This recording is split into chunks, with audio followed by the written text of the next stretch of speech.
Okay. Welcome to day 44 of my 365 days of practice. My daughter was like, Mom, what do you say when you start that? Like, welcome to day da da da da da. I don't know. I feel like a nerd doing anything, so I didn't crunch my hair after it dried all the way, so it looks kind of crunchy. I don't know. I'm still learning this curly girl routine, and you're supposed to, apparently, I don't know, I'm probably doing it wrong, but because I have had I've had hair like this my whole life, but I've never learned how to do it, and so I just used to blow dry it and then curl it with the straightener or curling iron when I was much younger. And so I don't like the way it looks when it's still crunchy from the mousse as it's drying. So I don't like coming on here like that, but I forgot to do it. There we go. Sorry, you got to see how I do my hair on here. Oh, my nose is itching. Ugh. So I have about 25 minutes until my students come. My first student comes I teach a couple homeschool students, and so that's what today is all about. So I'm going to use this time to practice, and today's been an interesting, decent day. My car's in the shop, so hopefully it's not a huge thing, whatever it is. And yeah, we'll see. And I went for a long walk with my friend and Coda, and just been trying to do some stuff. So day 44, the plan for today, and I'm going to admit that I hardly ever have a plan until like a minute before I turn the video on. But the plan for today is to do a hand-in, and my daughter has violin lessons today, and her teacher might want me to play with them, so I'm going to focus like I did yesterday. I'm going to focus on getting the Bach violin concerto buttoned up. Not buttoned up. I don't know if I'm ever going to feel like it's buttoned up. I never do with songs. I always feel like there's something I could do better. But I'm going to try and get it in a good place before then. Okay, so I've done this one before. It's exercise. Interesting. Oh. Well, I thought that it was its own exercise, but it's actually part of exercise 48. It's the thirds and sixes, which I don't know if I want to do thirds. I should do thirds. Do I want to do thirds?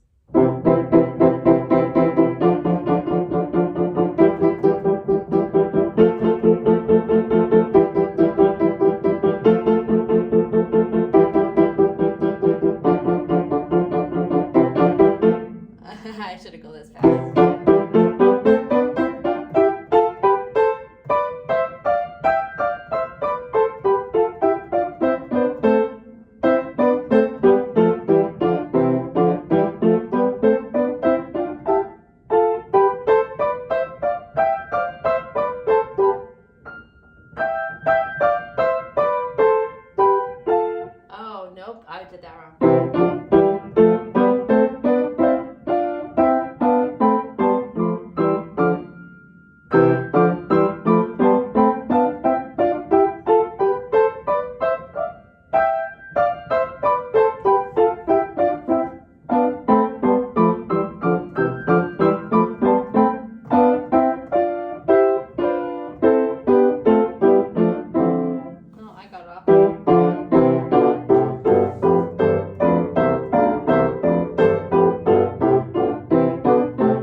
from fibromyalgia, and some days, especially when it's like rainy, or it's mostly when it like changes from one weather pattern to another, and usually it starts a day or so after that happens, that like fatigue sets in, and chronic like fatigue. And so I'm feeling that plus just normal, and so that was really tiring. But what was I gonna say from this? I shouldn't say, I was talking about how words matter yesterday. I shouldn't say I suffered from fibromyalgia, but fibromyalgia is a part of my life. And so sometimes, I'm in pain most days, but sometimes it's worse. And anyways, what was I doing? And I did overdo it. I walked for a lot today. What was I doing?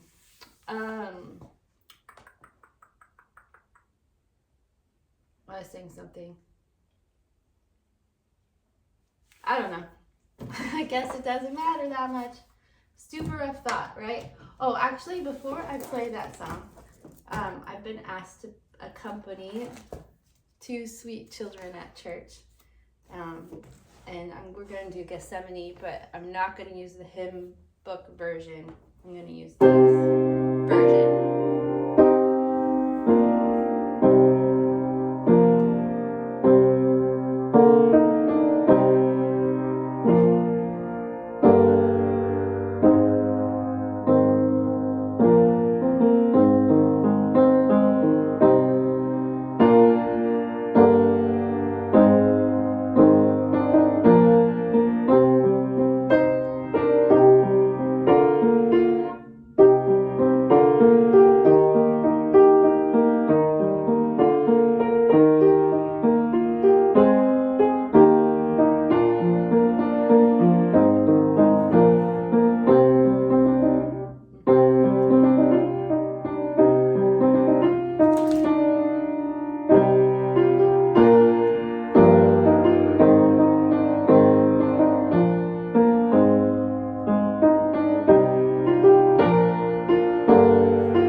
So, funny story. Well, not, I think it's a funny story.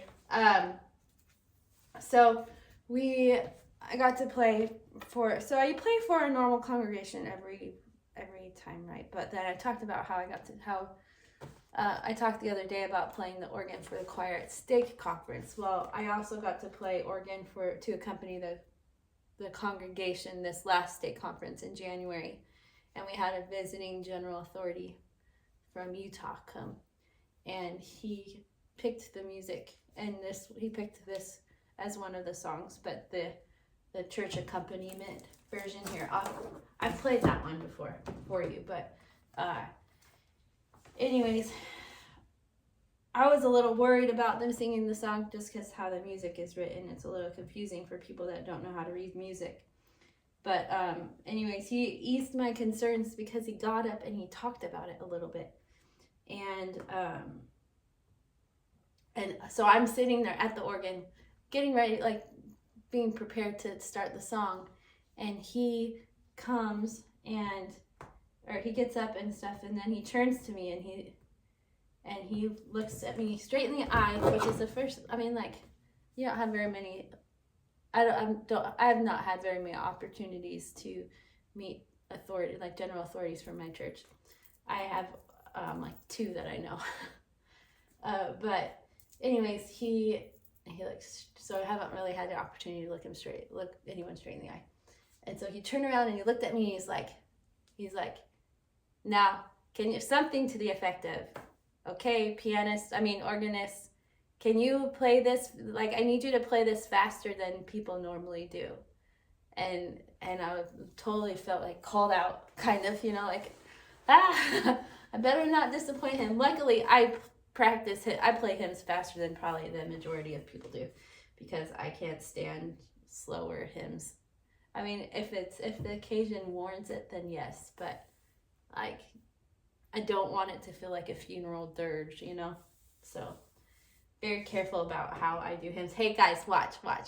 I'm turning on the blinking. Oh, it's already on before I start the song. I did it before this time. Are you proud of me? Okay, I have about 9 more minutes. We'll see. I'm going to stop whenever my student gets here. We'll see. Oh, okay. Focus, Johnson, focus.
Should I try and play this with a straight bass? Oh, I skipped it. Oh, I shouldn't have been messing around.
I'm thinking too much about it.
I'm going to play it through one more time. This time when I play it though, I'm going to do something that is a trick that most musicians know, and if they haven't learned yet, it's because they don't perform a lot. I don't know.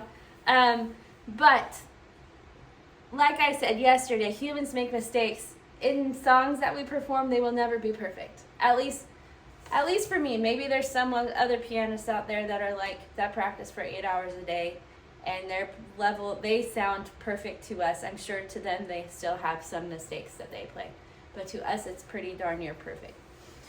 But a trick of the trade when you're performing is that you play without stopping when you make a mistake. So if you make a mistake, you just keep going.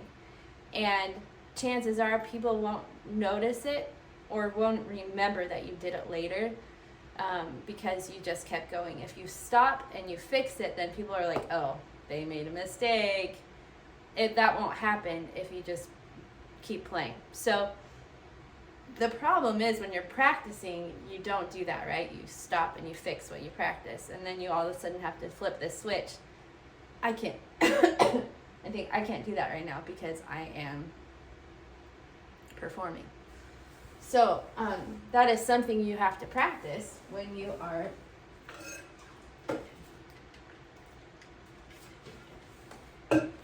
getting close to performing. And since I will be practicing with my daughter and her teacher, I want to be at the point where I'm not stopping and fixing. So this time I don't know if I have time to finish. I only have 2 minutes before my student's supposed to be here.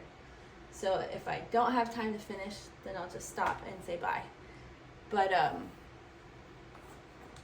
so yeah, I'm gonna do it, and I'm not gonna stop even if I make a mistake. And if I stop, I'm gonna be mad at myself, and then I'll be okay.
To try and not make faces when you're making mistakes, and that is really hard.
I'm gonna have to sanitize the piano before my student starts.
songs sound more official to me.